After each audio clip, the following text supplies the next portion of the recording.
Talking about 20 cases, in fact, and this is something that the ACLU says didn't just come out of the blue. They have now been tracking and following the police department here in Taylor for the past 5 years, they say. They found a pattern and practice, they claim, of excessive force in which officers sometimes use chokeholds, profanity, and even tasers. They say escalating situations that don't need to be as tense as they end up being, and often causing psychological and, as you'll see, even physical harm. Put your hands behind your back. Put your hands behind your back. Imani Ringgold DeBell already on the ground and doing what Taylor police ask, apparently. But here you see he's tased in the back again. Reacting to the voltage, he flips. Police tell him to put his hands behind his back while they also hold his hands. Put them behind your back. Hey, hold my hand. What the?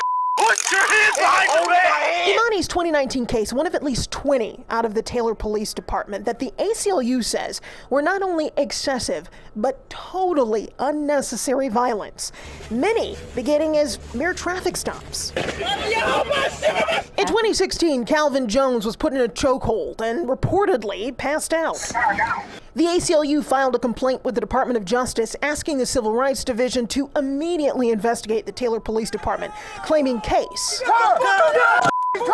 after case after case. Man, hit me in the head 10 times, bro. Welcome to Taylor. Shows a clear history of police brutality and excessive force. Everybody in the community is an enemy, and that everybody is presumed guilty and that they should be attacked right off the bat. The Arab American Civil Rights League and National Conference of Black Lawyers Michigan chapter joining the request, looking for reform, better training, transparency, and accountability, and asking whether the high number of young black men involved in these incidents correlates with racial discrimination in the department. The City of Taylor Police Department has maintained a notorious reputation for racial profiling. Taylor's known for having one of the worst police departments in the Tri-County area. The ACLU juxtaposes sharply contrasting tone, demeanor, and restraint used by Taylor police in dealing with a white man walking down the street with an assault rifle. Complete calm when he refuses to provide ID. I don't wish to provide that. Okay. Well, I'm going to need you to provide the ID for you. This isn't Nazi Germany, sir. They wasn't serving me at all. Only thing they served me was charges. Dale Bryant, a double amputee with no use of his right arm, called Taylor PD for help with his dog, who'd gotten tangled in his crate. Instead, he claims they took the animal, charged him with animal cruelty, and made all sorts of false accusations before he eventually got the animal back, malnourished. In the end, Taylor was forced to drop the charges and waive the fees. Deal with people like human beings.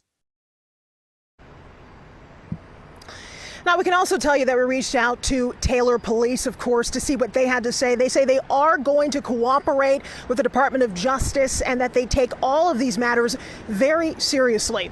We're live in Taylor. I'm Hillary Golston, Fox 2 News. Well, Hillary, you know people are thinking this at home. They must have seen those videos, the police department there, the administration.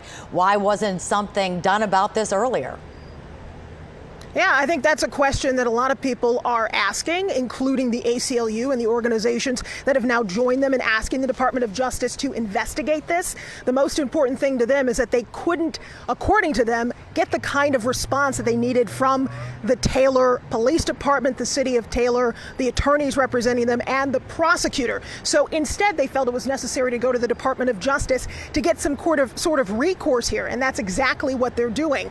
That question, I think, can be answered by how the Department of Justice now responds in this case. And as you know, Taryn, we certainly will be following it closely. Absolutely.